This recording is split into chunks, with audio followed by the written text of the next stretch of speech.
नमस्कार, खबरों की खबर में आपका स्वागत है। मैं हूं संकेत उपाध्याय। तो कोविड तो है, तीसरी लहर भी आ गई है, लेकिन कोविड पर नेतागण जो हैं उनकी रैलियां भारी हैं। मतलब सारे नियम लग जाएंगे, वीकेंड कर्फ्यू हो जाएगा, नाइट कर्फ्यू हो जाएगा, लेकिन दिन में रैली बंद नहीं होगी। और तो और ये हालत कि खुद इन रैलियों की वजह से संक्रमित हो रहे हैं नेता, लेकिन फिर भी प्राण जाए पर रैली ना जाए। आइए आपको एक एक करके बताते हैं कि हुआ क्या है, और सब इसमें सम्मिलित हैं, कोई एक नेता नहीं। तो अरविंद केजरीवाल को कोरोना हो गया है, खुद को उन्होंने आइसोलेट कर लिया है। हल्के लक्षण होने पर उन्होंने टेस्ट कराया था। पिछले कुछ दिनों में जो साथ थे उनसे भी टेस्ट कराने की अपील की। अब केजरीवाल का आपको कैंपेन बता दें कि उन्होंने क्या क्या किया। 3 जनवरी देहरादून में रैली, 2 जनवरी लखनऊ में रैली, 1 जनवरी अमृतसर और जालंधर में कार्यक्रम, 31 दिसंबर को पटियाला में शांति मार्च, 30 दिसंबर को चंडीगढ़ में रोड शो। तो इतनी रैली और प्रदर्शन और ये सब करने के बाद उनको कोरोना हो गया। अब आप सोचिए जो और लोग होंगे उनको भी कैसे हुआ होगा, वहां पर भी फैला ही होगा, वहीं से तो हुआ है ना इनको। अच्छा, यही नहीं है, और भी नेता हैं। जैसे कोरोना के बीच कैंपेन जारी है। 4 जनवरी देवबंद में, अलीगढ़ में रैली हुई, 3 जनवरी को अमेठी में योगी आदित्यनाथ की रैली हुई, 2 जनवरी को मेरठ में प्रधानमंत्री के साथ रैली, 1 जनवरी रामपुर में सभा। कोरोना के बीच कैंपेन लगातार जारी है। 2 जनवरी पीएम ने मेरठ में रैली की थी। अखिलेश यादव जो हैं वो भी एक विजय यात्रा निकाल रहे हैं, जारी है, उनकी प्रेस कॉन्फ्रेंस हो रही है, सपना आ रहा है। 31 दिसंबर को संत कबीर नगर में अमित शाह की रैली हुई थी। 29 दिसंबर को प्रियंका गांधी ने फिरोजाबाद में रैली की, और अब उन्होंने अपने आप को आइसोलेट कर लिया है क्योंकि घर परिवार में किसी को कोविड निकल आया।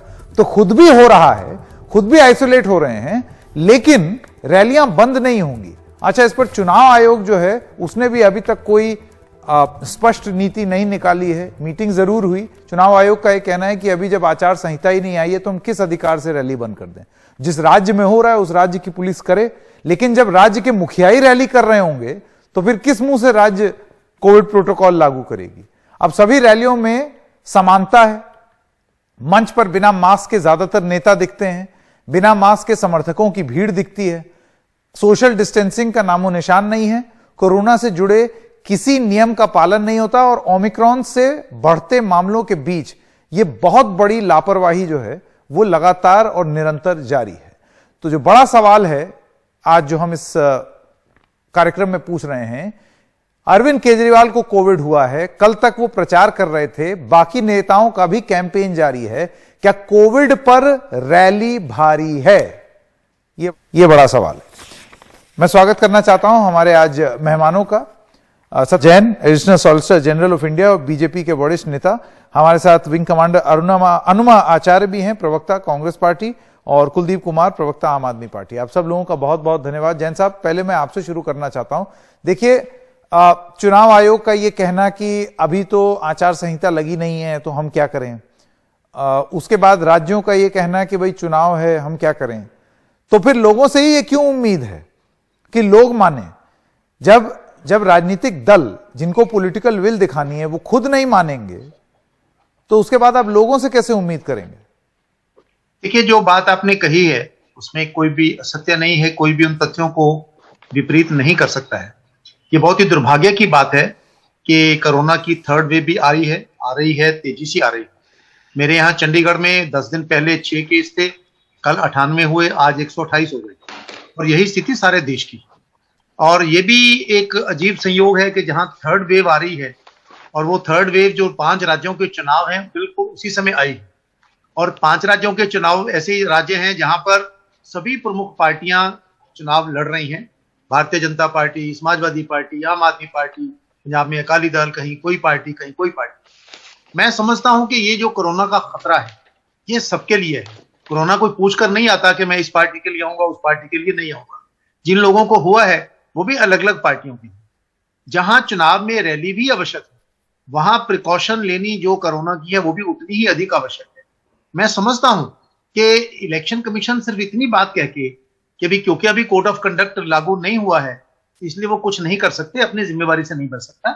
इलेक्शन कमीशन को सभी पार्टियों की मीटिंग बुलाकर सभी नेताओं से बात करके नहीं, पर जैन साहब एक सेकंड, ये सारी चीजें जैन साहब पर हो चुकी हैं, और सारी पार्टियां इंक्लूडिंग भाजपा ने ये बोला कि नहीं भाई चुनाव कराओ। ये तो नहीं कर सकते। चुनाव सिर्फ इनके ही नहीं है, पिछली सेकंड वेव में पंजाब में नगर निगम के चुनाव भी हुए थे। कोई भी चुनाव पिछले 2 वर्षों में जहां तक मेरे को ध्यान है, स्वाय राजस्थान से राज्यसभा के चुनाव थे, मध्य प्रदेश थे, जो महीना 2 महीना डिले हुए थे। पंजाब यूनिवर्सिटी के इलेक्शन थोड़ा डिले हुए थे, उसके बावजूद भी चुनाव साहब ऐसी वेव भी तो नहीं आई। जितने डॉक्टर हैं प्रोजेक्शन दे रहे हैं वो कह रहे हैं कि इससे भयंकर वेव नहीं है, सुनामी कहती है WHO तो इसको। इसलिए इसमें चुनाव कम करवाने हैं, पहले करवाने हैं, बाद में कराने हैं। भारत का संविधान इसके पूरे राइट्स, पूरे अधिकार चुनाव आयोग को देता है। और वैसे भी क्योंकि अलग अलग पार्टियों का अलग अलग इंटरेस्ट है, इसलिए चुनाव आयोग एकमात्र ऐसी संस्था है जो सबको इकट्ठा बिठा के अगर चुनाव आयोग कह रहा है कि भाई जब तक मॉडल कोड ऑफ कॉन्डक्ट नहीं लगेगा, विंग कमांडर आचार्य मैं आपके पास आना चाहता हूं। आप मुझे ये बताइए कि अभी चुनाव आयोग एक ऐसी संस्थान है जो कि चाहे तो सब लोगों को साथ ला सकती है। चुनाव आयोग का कहना है हम लाए भी, अब कोई चाहता ही नहीं है अगर, तो वो अपने ऊपर से कैसे लागू कर लें। संघीय ढांचा ऐसा है कि अभी जब तक आचार संहिता नहीं लग जाती तब तक चुनाव आयोग प्रशासन को दबाव डाल करके ये फैसले नहीं ले सकता। आपको क्या लगता है? संकेत जी, मेरा एक सवाल आपसे है कि इम्प्लीमेंटेशन किसे कराना है? सरकार को कराना है। भले ही ईसीआई एक स्वायत्त संस्था मानी जाती है, पर एक्चुअली तो ऐसा है नहीं। वो पीएमओ से मिलने जाते हैं चुनावों के पहले। तो अगर ये मंशा हो तो करवाया जा सकता है, मैं बहुत साफ तरीके से मानती हूं। और हमारी पार्टी जो है वो वैसे भी सर्वजन हिताय सर्वोदय के सिद्धांतों को साकार करती आई है। मैं ये सिर्फ नहीं कहूंगी कि मानती आई है। तो अगर संविधान के का पालन करना है और इलेक्शन कमीशन ऑफ इंडिया ने कह दिया, तो कांग्रेस पार्टी बिल्कुल उसका पालन करेगी। और अगर ये प्रतिबंधित होता है तो वो सबके लिए बराबरी से हो। बीच में बात उठी थी कि वर्चुअल रैली कराएंगे, वहां पर दिक्कत सिर्फ एक आती है। वर्चुअल रैली होना बिल्कुल ठीक है, जायज है, लेकिन क्या प्रधानमंत्री और भारतीय जनता पार्टी के लोग सरकारी तंत्र का उपयोग करके उस वर्चुअल रैली को पूरी तरह उस पर काबिज नहीं हो जाएंगे? क्या सभी को बराबरी के अवसर मिलेंगे? क्या जिस तरह से पहले आपत्ति हो जाती थी कि सरकारी तंत्र का इस्तेमाल किया जा रहा है सत्ता पक्ष द्वारा, क्या वो हो सकेगा?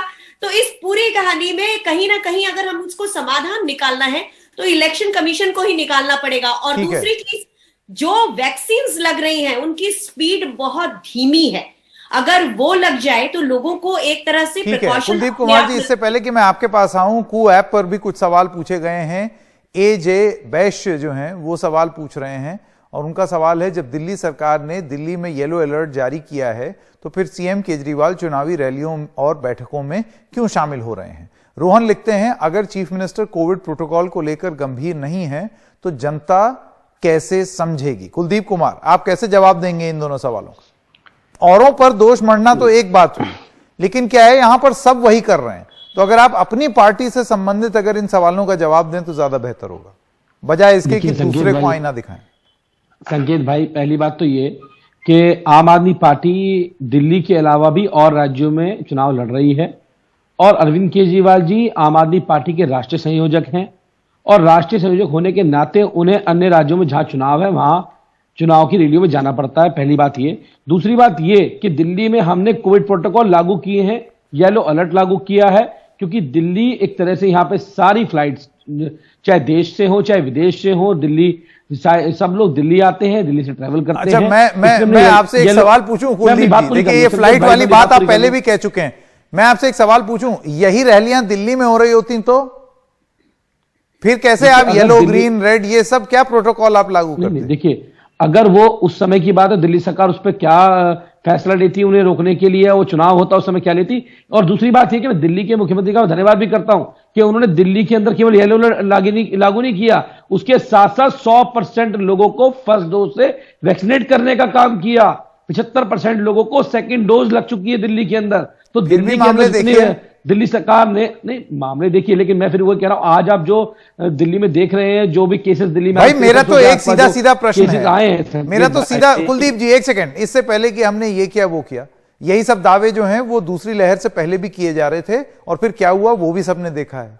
मेरा ये कहना है कि ठीक है, मैं ये मानता हूं कि लोग भी बहुत लापरवाही करते हैं, आप जब तक लोगों को रोकेंगे नहीं तब तक वो रुकेंगे नहीं, ये एक बहुत बड़ा चैलेंज है।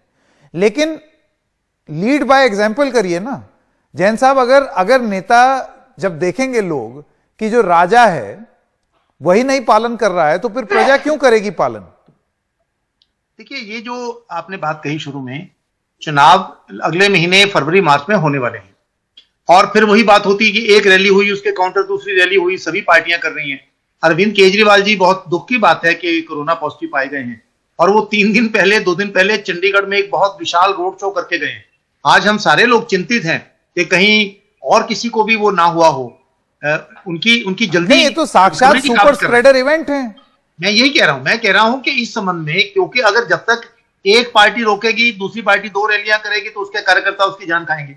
इसलिए बेटर यही है जो कहा गया है, आप इलेक्शन कमीशन ऑफ इंडिया सबको बुलाए, भले ही उसके अभी कोड ऑफ कंडक्ट लागू नहीं हुआ है, सबको बुला के एक सबके लिए समान निर्णय ले ले, क्योंकि अदरवाइज तो स्पर्धा है।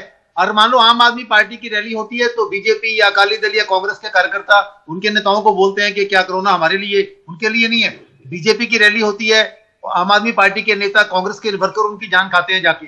इसलिए अच्छा ये होगा कि इलेक्शन कमीशन, चुनाव आयोग, जिसको संवैधानिक दर्जा हासिल है, भारत का संविधान चुनावों के संबंध में सभी अधिकार देता है चुनाव आयोग को। आर्टिकल 324 शायद है भारत के संविधान का। वो बात सही है, लेकिन पिछली बार का जो तजुर्बा है, विंग कमांडर आचार्य, पिछली बार का तजुर्बा जो पश्चिम बंगाल का था, उसमें यही हुआ कि इलेक्शन, देखिए इलेक्शन की प्रक्रिया चालू थी और बीच में लहर आई, और जब लहर आई तब ये हुआ कि भाई अब रैली को कम करेंगे, इतने लोग करेंगे, इतना सीमित कर देंगे। अभी तो डेट भी अनाउंस नहीं हुई और लहर आ चुकी है। देखिए, मद्रास हाईकोर्ट का जो जजमेंट है वो किसे नहीं याद है। उन्होंने इलेक्शन कमीशन के लिए क्या कहा था वो हम सबको मालूम है। उन्होंने कहा था कि क्यों नहीं आपके ऊपर हत्या का मुकदमा चलाया जाए। तो इलेक्शन कमीशन ऑफ इंडिया के हाथ में बहुत कुछ है, लेकिन वो भी मुझे नहीं लगता कि जैसे ऑटोनॉमस होना चाहिए वैसे है। तो हो सकता है कि सरकार के, बीजेपी के हितों को देखकर वो उस हिसाब से फैसला करे, क्योंकि मैं मानती हूँ इस सरकार की जिम्मेदारी। विंग कमांडर आचार्य, मेरा बस यहाँ पर एक ही कहना है, किसी भी राजनीतिक दल को दूसरे पर टीका टिप्पणी करने का हक तब होगा जब आप एक प्रस्ताव लेकर के जाएं और बोलें कि भाई हम नहीं चाहते कि रैली हो। मैं आपको पहले बोल चुकी हूं कि इम्प्लीमेंटेशन किसने कराना है। कांग्रेस की जब अब तक भी कोई बात हुई है, सर्वदलीय बैठक कभी हुई भी है, इलेक्शन कमीशन के साथ नहीं, सरकार के साथ भी, सुनता कौन है बात? इंफॉर्मेशन कौन देता है? आप ये बताइए, कहां है पारदर्शिता? बिल्कुल पारदर्शिता नहीं है। और जिम्मेदारी की जहां तक बात है, तो पहली लहर में जब हमको चाहिए थे पीपीई किट, वो नहीं थे, दूसरी में रेमडेसिविर और ऑक्सीजन चाहिए था, वो नहीं थे, और अब हमें फाइजर की वो मेडिसिन चाहिए जो WHO ने अप्रूव की है, तो प्रोएक्टिवली वो भी नहीं है। तो हम सरकार से जिस जिम्मेदारी की उम्मीद करते हैं वो तो मिले, और उसके बाद इलेक्शन कमीशन अपना काम करे। कुलदीप जी बोलिए। जो आप बात करें कि प्रस्ताव, जो आप कह रहे थे प्रस्ताव लेके जाए, विपक्ष की सुनता कौन है? कोई सुनता है क्या? जब 3 कृषि कानून देश में पास हुए तो पूरे विपक्ष ने विरोध किया, क्या सरकार ने उसको टाल दिया? लेकिन जब डिसीजन लेने की बारी आएगी उस समय पे लोग डिसीजन नहीं लेंगे। अगर इन्होंने टाइम से, मैंने बार बार एक बात कहता हूं कि अगर समय से, मुख्यमंत्री जी कहने से अगर फ्लाइटों को रोका गया होता तो आज मुझे लगता है कि केसेस इतनी स्पीड से नहीं बढ़ रहे होते। इन्होंने ओमिक्रॉन को अगर पहले ही स्टेप उठाया होता, इन्होंने सेकंड वेव में भी ऐसे किया, अब थर्ड वेव जिसकी हम बात कर रहे हैं बार बार, उसमें भी इन लोगों ने ऐसा किया। तो इन लोगों को संजीदा होना पड़ेगा और इन्हें देखना पड़ेगा कि लोगों की चिंता इनको होनी चाहिए और सरकार को फैसला लेना पड़ेगा। जी, आप सब लोगों का बहुत बहुत धन्यवाद। क्या है कि ये एक ऐसा मुद्दा है जिसमें कोई भी नेता दूसरे पर टीका टिप्पणी नहीं कर सकता, क्योंकि लोग खुद भी वही कर रहे हैं। और ये बिल्कुल वैसी ही बात है कि एक स्टैट्यूटरी वार्निंग जो होती है सिगरेट के थैले पर कि cigarette smoking is injurious to health, उसी तरीके की एक बात सब नेता लोग करते हैं कि हाँ, भीड़ नहीं लगानी चाहिए, ऐसे नहीं करना चाहिए। आप इन प्रिंसिपल तो सही कह रहे हैं, लेकिन क्या करें? क्या ये करें कि रैली तत्काल बंद करें, वरना बहुत बुरा हाल होगा। एक छोटे से ब्रेक के लिए रुक रहे हैं, अभी हाजिर होते हैं।